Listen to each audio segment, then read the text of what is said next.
Chapter 13. Dr. Seward's diary, continued. The funeral was arranged for the next succeeding day, so that Lucy and her mother might be buried together.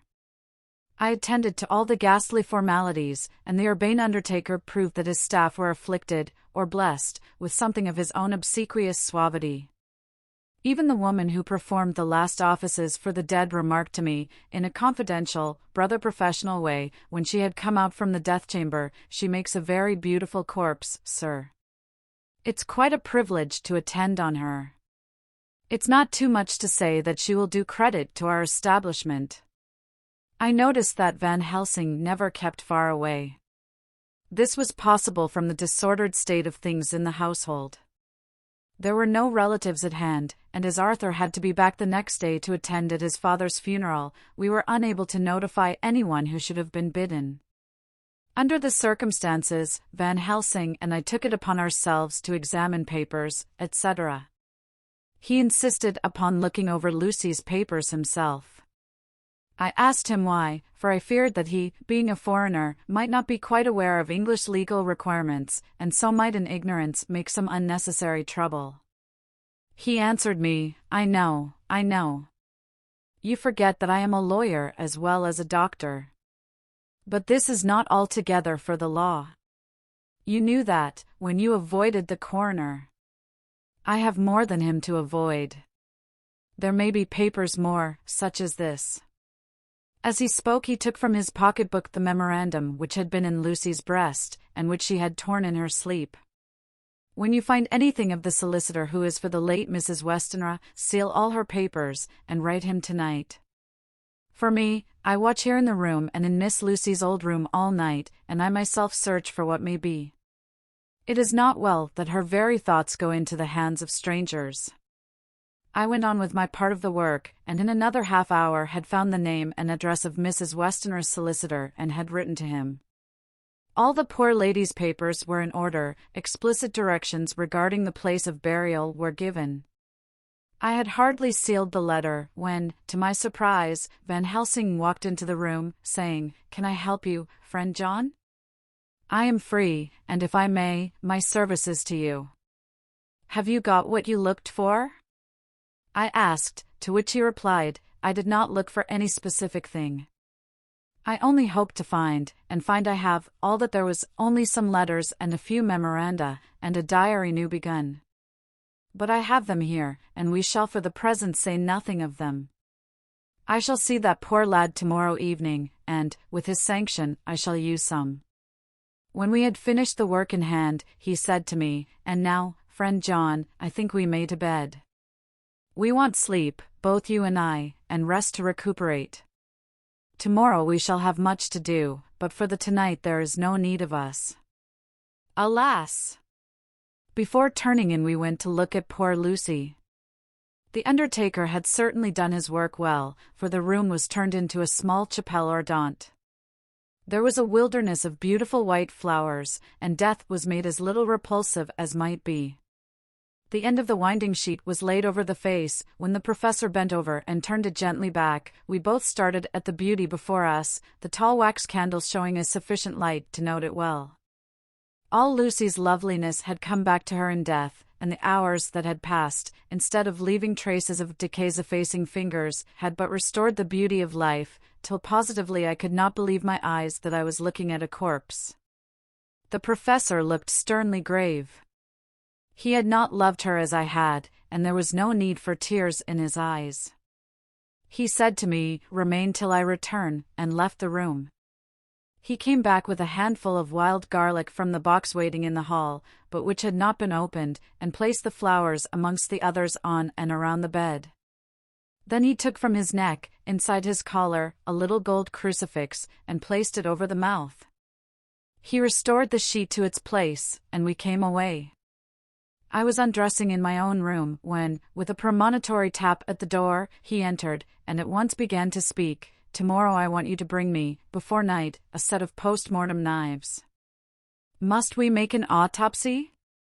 I asked. "Yes and no. I want to operate, but not as you think. Let me tell you now, but not a word to another. I want to cut off her head and take out her heart. Ah!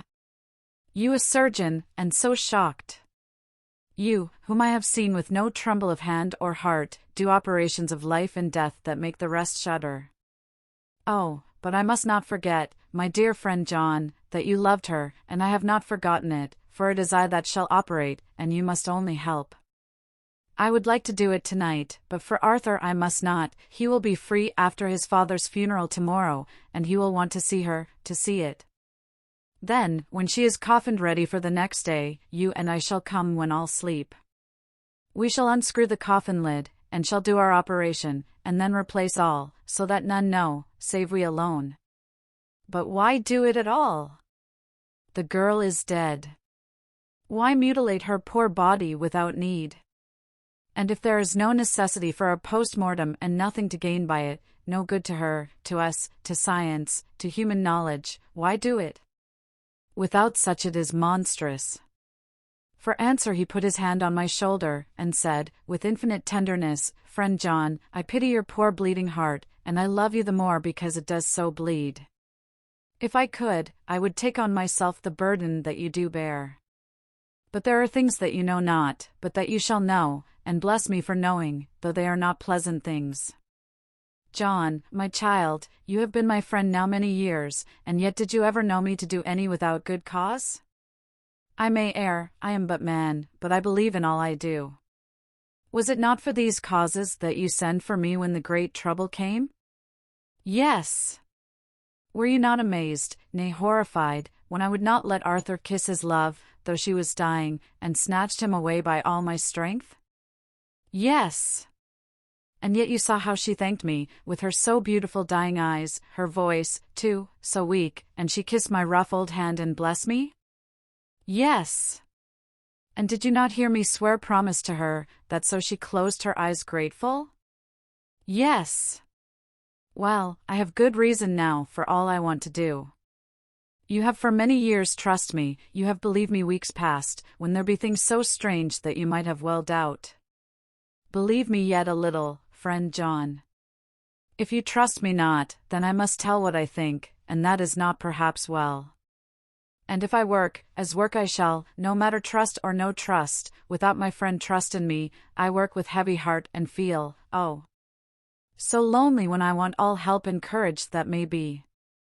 He paused a moment and went on solemnly, Friend John, there are strange and terrible days before us. Let us not be two, but one, that so we work to a good end. Will you not have faith in me? I took his hand, and promised him. I held my door open as he went away, and watched him go into his room and close the door. As I stood without moving, I saw one of the maids pass silently along the passage. She had her back towards me, so did not see me, and go into the room where Lucy lay. The sight touched me. Devotion is so rare, and we are so grateful to those who show it unasked to those we love. Here was a poor girl putting aside the terrors which she naturally had of death to go watch alone by the bier of the mistress whom she loved, so that the poor clay might not be lonely till laid to eternal rest. I must have slept long and soundly, for it was broad daylight when Van Helsing waked me by coming into my room. He came over to my bedside and said, You need not trouble about the knives, we shall not do it. Why not? I asked. For his solemnity of the night before had greatly impressed me. Because, he said sternly, it is too late, or too early. See. Here he held up the little golden crucifix. This was stolen in the night. How, stolen? I asked in wonder, since you have it now. Because I get it back from the worthless wretch who stole it, from the woman who robbed the dead and the living. Her punishment will surely come, but not through me. She knew not altogether what she did, and thus unknowing, she only stole. Now we must wait. He went away on the word, leaving me with a new mystery to think of, a new puzzle to grapple with. The forenoon was a dreary time, but at noon the solicitor came, Mr. Marquand, of Holman, Sons, Marquand and Litterdale. He was very genial and very appreciative of what we had done, and took off our hands all cares as to details.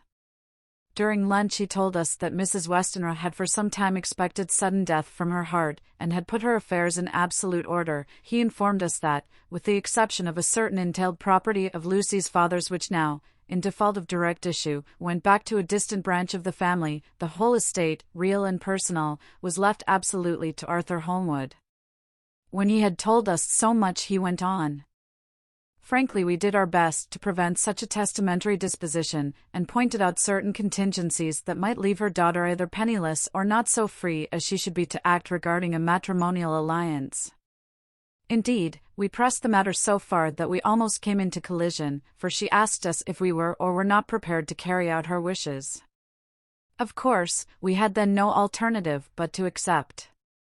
We were right in principle, and 99 times out of 100 we should have proved, by the logic of events, the accuracy of our judgment. Frankly, however, I must admit that in this case any other form of disposition would have rendered impossible the carrying out of her wishes.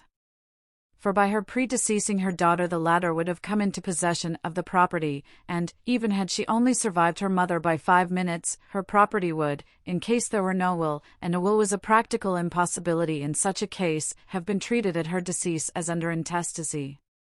In which case Lord Godalming, though so dear a friend, would have had no claim in the world, and the inheritors, being remote, would not be likely to abandon their just rights, for sentimental reasons regarding an entire stranger. I assure you, my dear sirs, I am rejoiced at the result, perfectly rejoiced. He was a good fellow, but his rejoicing at the one little part, in which he was officially interested, of so great a tragedy, was an abject lesson in the limitations of sympathetic understanding. He did not remain long, but said he would look in later in the day and see Lord Godalming. His coming, however, had been a certain comfort to us, since it assured us that we should not have to dread hostile criticism as to any of our acts. Arthur was expected at 5 o'clock, so a little before that time we visited the death chamber. It was so in very truth, for now both mother and daughter lay in it. The undertaker, true to his craft, had made the best display he could of his goods, and there was a mortuary air about the place that lowered our spirits at once. Van Helsing ordered the former arrangement to be adhered to, explaining that, as Lord Godalming was coming very soon, it would be less harrowing to his feelings to see all that was left of his fiancée quite alone. The undertaker seemed shocked at his own stupidity and exerted himself to restore things to the condition in which we left them the night before, so that when Arthur came such shocks to his feelings as we could avoid were saved. Poor fellow! He looked desperately sad and broken, even his stalwart manhood seemed to have shrunk somewhat under the strain of his much-tried emotions. He had, I knew, been very genuinely and devotedly attached to his father, and to lose him, and at such a time, was a bitter blow to him. With me he was warm as ever, and to Van Helsing he was sweetly courteous, but I could not help seeing that there was some constraint with him. The professor noticed it, too, and motioned me to bring him upstairs. I did so, and left him at the door of the room, as I felt he would like to be quite alone with her, but he took my arm and led me in, saying huskily, "You loved her too, old fellow, she told me all about it, and there was no friend had a closer place in her heart than you. I don't know how to thank you for all you have done for her. I can't think yet." Here he suddenly broke down, and threw his arms round my shoulders and laid his head on my breast, crying, "Oh, Jack! Jack! What shall I do? The whole of life seems gone from me all at once, and there is nothing in the wide world for me to live for." I comforted him as well as I could. In such cases men do not need much expression. A grip of the hand, the tightening of an arm over the shoulder, a sob in unison, are expressions of sympathy dear to a man's heart. I stood still and silent till his sobs died away, and then I said softly to him, "Come and look at her." Together we moved over to the bed, and I lifted the lawn from her face. God! How beautiful she was! Every hour seemed to be enhancing her loveliness. It frightened and amazed me somewhat, and as for Arthur, he fell a trembling, and finally was shaken with doubt as with an ague. At last, after a long pause, he said to me in a faint whisper, "Jack, is she really dead?" I assured him sadly that it was so, and went on to suggest, for I felt that such a horrible doubt should not have life for a moment longer than I could help, that it often happened that after death faces became softened and even resolved into their youthful beauty, that this was especially so when death had been preceded by any acute or prolonged suffering. It seemed to quite do away with any doubt, and, after kneeling beside the couch for a while and looking at her lovingly and long, he turned aside. I told him that must be goodbye, as the coffin had to be prepared, so he went back and took her dead hand in his and kissed it, and bent over and kissed her forehead. He came away, fondly looking back over his shoulder at her as he came. I left him in the drawing-room, and told Van Helsing that he had said goodbye, so the latter went to the kitchen to tell the undertaker's men to proceed with the preparations and to screw up the coffin. When he came out of the room again, I told him of Arthur's question, and he replied, "I am not surprised.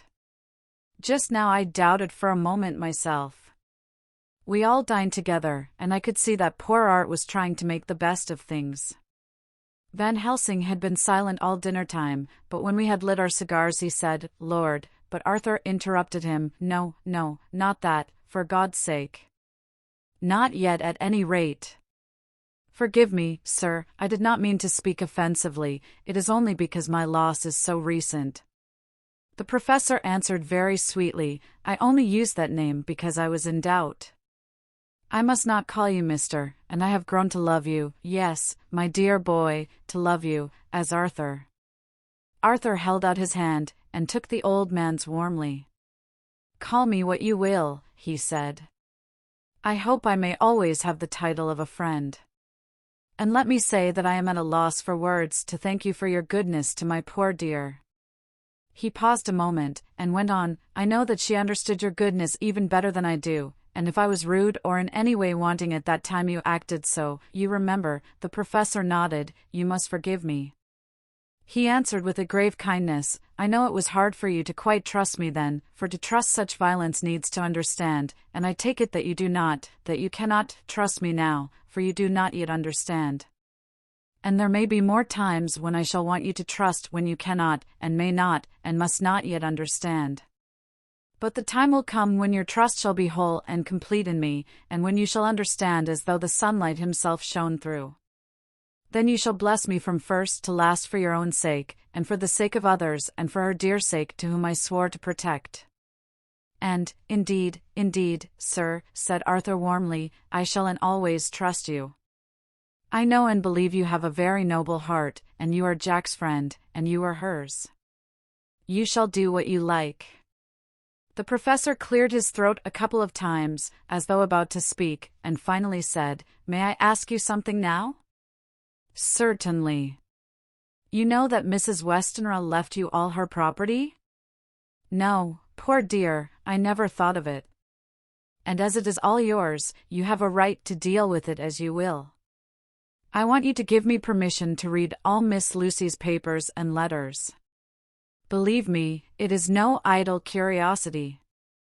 I have a motive of which, be sure, she would have approved. I have them all here. I took them before we knew that all was yours, so that no strange hand might touch them, no strange eye look through words into her soul.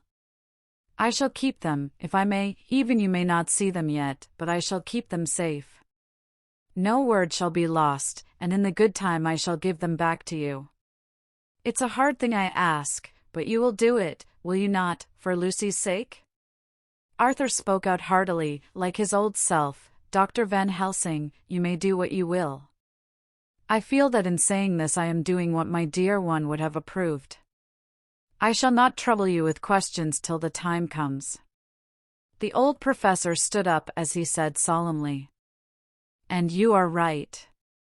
There will be pain for us all, but it will not be all pain, nor will this pain be the last. We and you too, you most of all, my dear boy, will have to pass through the bitter water before we reach the sweet. But we must be brave of heart and unselfish, and do our duty, and all will be well." I slept on a sofa in Arthur's room that night. Van Helsing did not go to bed at all. He went to and fro, as if patrolling the house, and was never out of sight of the room where Lucy lay in her coffin, strewn with the wild garlic flowers, which sent, through the odor of lily and rose, a heavy, overpowering smell into the night. Mina Harker's Journal. September 22nd. In the train to Exeter.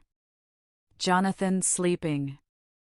It seems only yesterday that the last entry was made, and yet how much between then, in Whitby and all the world before me, Jonathan away and no news of him, and now, married to Jonathan, Jonathan a solicitor, a partner, rich, master of his business, Mr. Hawkins dead and buried, and Jonathan with another attack that may harm him. Some day he may ask me about it. Down it all goes. I am rusty in my shorthand, see what unexpected prosperity does for us, so it may be as well to freshen it up again with an exercise anyhow. The service was very simple and very solemn. There were only ourselves and the servants there, one or two old friends of his from Exeter, his London agent, and a gentleman representing Sir John Paxton, the president of the Incorporated Law Society. Jonathan and I stood hand in hand, and we felt that our best and dearest friend was gone from us. We came back to town quietly, taking a bus to Hyde Park Corner. Jonathan thought it would interest me to go into the Row for a while, so we sat down, but there were very few people there, and it was sad-looking and desolate to see so many empty chairs. It made us think of the empty chair at home, so we got up and walked down Piccadilly. Jonathan was holding me by the arm, the way he used to in old days before I went to school. I felt it very improper, for you can't go on for some years teaching etiquette and decorum to other girls without the pedantry of it biting into yourself a bit, but it was Jonathan, and he was my husband, and we didn't know anybody who saw us, and we didn't care if they did, so on we walked. I was looking at a very beautiful girl, in a big cartwheel hat, sitting in a Victoria outside Giuliano's, when I felt Jonathan clutch my arm so tight that he hurt me, and he said under his breath, "My God." I am always anxious about Jonathan, for I fear that some nervous fit may upset him again, so I turned to him quickly, and asked him what it was that disturbed him. He was very pale, and his eyes seemed bulging out as, half in terror and half in amazement, he gazed at a tall, thin man, with a beaky nose and black mustache and pointed beard, who was also observing the pretty girl. He was looking at her so hard that he did not see either of us, and so I had a good view of him. His face was not a good face, it was hard, and cruel, and sensual, and his big white teeth, that looked all the whiter because his lips were so red, were pointed like an animal's. Jonathan kept staring at him, till I was afraid he would notice. I feared he might take it ill, he looked so fierce and nasty. I asked Jonathan why he was disturbed, and he answered, evidently thinking that I knew as much about it as he did, "Do you see who it is?" "No, dear," I said, "I don't know him. Who is it?" His answer seemed to shock and thrill me, for it was said as if he did not know that it was to me, Mina, to whom he was speaking. "It is the man himself." The poor dear was evidently terrified at something, very greatly terrified. I do believe that if he had not had me to lean on and to support him he would have sunk down. He kept staring. A man came out of the shop with a small parcel, and gave it to the lady, who then drove off. The dark man kept his eyes fixed on her, and when the carriage moved up Piccadilly he followed in the same direction, and hailed a hansom. Jonathan kept looking after him, and said, as if to himself, "I believe it is the Count, but he has grown young. My God, if this be so! Oh, my God! My God! If I only knew! If I only knew!" He was distressing himself so much that I feared to keep his mind on the subject by asking him any questions, so I remained silent. I drew him away quietly, and he, holding my arm, came easily. We walked a little further, and then went in and sat for a while in the Green Park. It was a hot day for autumn, and there was a comfortable seat in a shady place. After a few minutes staring at nothing, Jonathan's eyes closed, and he went quietly into a sleep, with his head on my shoulder. I thought it was the best thing for him, so did not disturb him. In about 20 minutes he woke up, and said to me quite cheerfully, "Why, Mina, have I been asleep? Oh, do forgive me for being so rude. Come, and we'll have a cup of tea somewhere." He had evidently forgotten all about the dark stranger, as in his illness he had forgotten all that this episode had reminded him of. I don't like this lapsing into forgetfulness, it may make or continue some injury to the brain. I must not ask him, for fear I shall do more harm than good, but I must somehow learn the facts of his journey abroad. The time is come, I fear, when I must open that parcel, and know what is written. Oh, Jonathan, you will, I know, forgive me if I do wrong, but it is for your own dear sake. Later, a sad homecoming in every way, the house empty of the dear soul who was so good to us, Jonathan still pale and dizzy under a slight relapse of his malady, and now a telegram from Van Helsing, whoever he may be. You will be grieved to hear that Mrs. Westenra died 5 days ago, and that Lucy died the day before yesterday. They were both buried today. Oh, what a wealth of sorrow in a few words. Poor Mrs. Westenra. Poor Lucy. Gone, gone, never to return to us. And poor Arthur, to have lost such sweetness out of his life. God help us all to bear our troubles. Dr. Seward's Diary. September 22nd. It is all over. Arthur has gone back to Ring, and has taken Quincy Morris with him. What a fine fellow is Quincy! I believe in my heart of hearts that he suffered as much about Lucy's death as any of us, but he bore himself through it like a moral Viking. If America can go on breeding men like that, she will be a power in the world indeed. Van Helsing is lying down, having a rest preparatory to his journey. He goes over to Amsterdam tonight, but says he returns tomorrow night, that he only wants to make some arrangements which can only be made personally. He is to stop with me then, if he can. He says he has work to do in London which may take him some time. Poor old fellow! I fear that the strain of the past week has broken down even his iron strength. All the time of the burial he was, I could see, putting some terrible restraint on himself. When it was all over, we were standing beside Arthur, who, poor fellow, was speaking of his part in the operation where his blood had been transfused to his Lucy's veins. I could see Van Helsing's face grow white and purple by turns. Arthur was saying that he felt since then as if they two had been really married and that she was his wife in the sight of God. None of us said a word of the other operations, and none of us ever shall. Arthur and Quincy went away together to the station, and Van Helsing and I came on here. The moment we were alone in the carriage he gave way to a regular fit of hysterics. He has denied to me since that it was hysterics, and insisted that it was only his sense of humor asserting itself under very terrible conditions. He laughed till he cried, and I had to draw down the blinds lest anyone should see us and misjudge, and then he cried, till he laughed again, and laughed and cried together, just as a woman does. I tried to be stern with him, as one is to a woman under the circumstances, but it had no effect. Men and women are so different in manifestations of nervous strength or weakness. Then when his face grew grave and stern again, I asked him why his mirth, and why at such a time. His reply was in a way characteristic of him, for it was logical and forceful and mysterious. He said, "Ah, you don't comprehend, friend John. Do not think that I am not sad, though I laugh. See, I have cried even when the laugh did choke me. But no more think that I am all sorry when I cry, for the laugh he come just the same.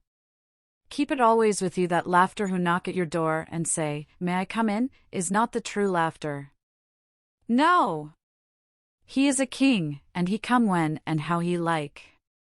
He ask no person, he choose no time of suitability. He say, 'I am here.' Behold, in example I grieve my heart out for that so sweet young girl, I give my blood for her, though I am old and worn, I give my time, my skill, my sleep, I let my other sufferers want that so she may have all. And yet I can laugh at her very grave laugh when the clay from the spade of the sexton drop upon her coffin and say thud.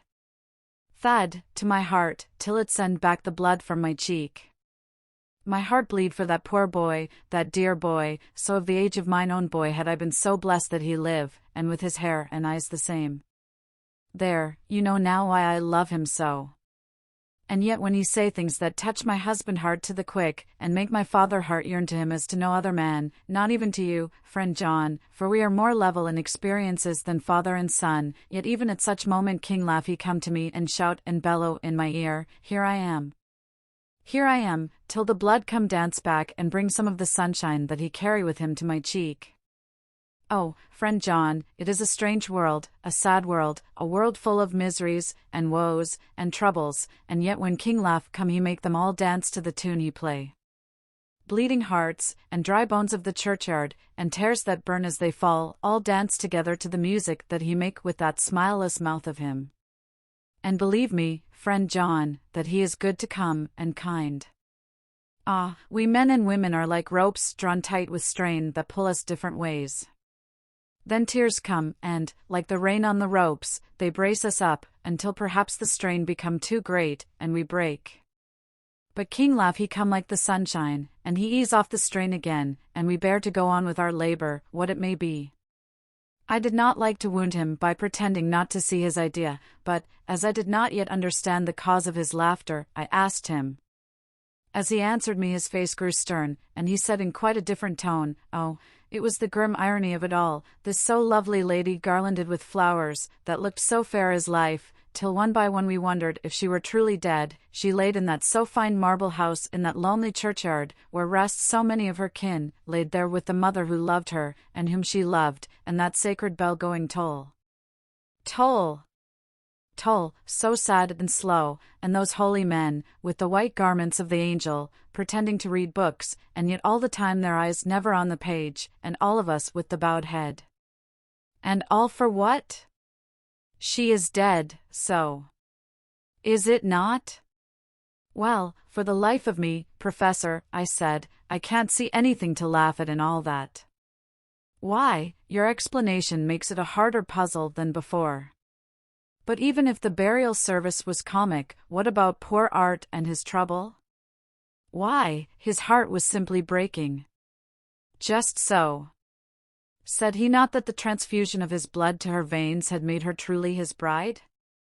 Yes, and it was a sweet and comforting idea for him. Quite so. But there was a difficulty, friend John. If so that, then what about the others? Ho! Ho! Then this so sweet maid is a polyandrist, and me, with my poor wife dead to me, but alive by church's law, though no wits, all gone, even I, who am faithful husband to this now no wife, am bigamist. I don't see where the joke comes in there either. I said, and I did not feel particularly pleased with him for saying such things. He laid his hand on my arm, and said, Friend John, forgive me if I pain. I showed not my feeling to others when it would wound, but only to you, my old friend, whom I can trust.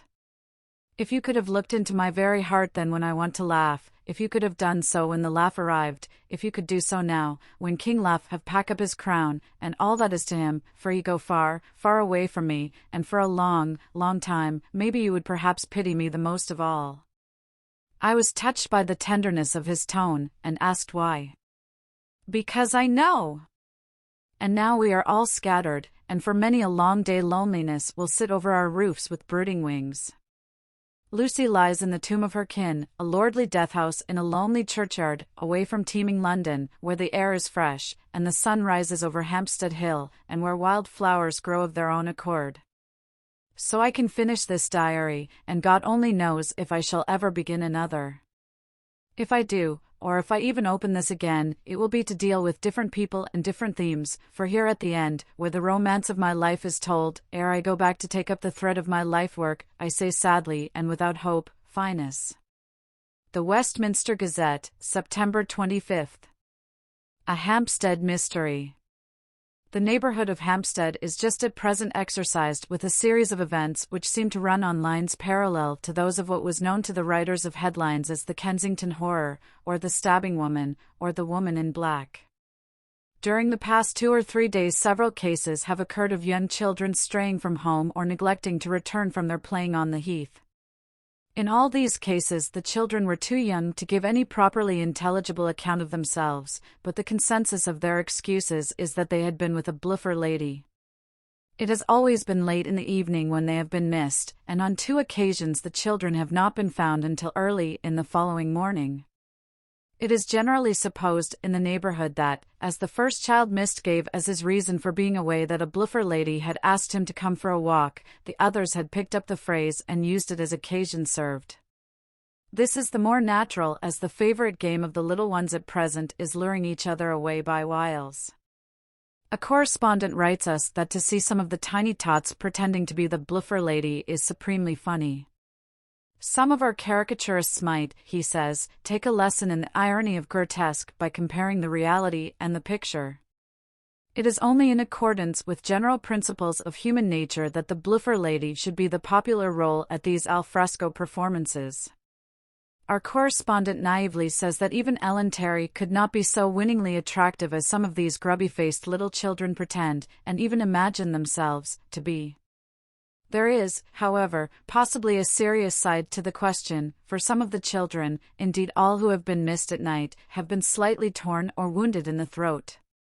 The wounds seem such as might be made by a rat or a small dog, and although of not much importance individually, would tend to show that whatever animal inflicts them has a system or method of its own. The police of the division have been instructed to keep a sharp lookout for straying children, especially when very young, in and around Hampstead Heath, and for any stray dog which may be about. The Westminster Gazette, September 25. Extra Special. The Hampstead Horror. Another child injured. The bluffer lady.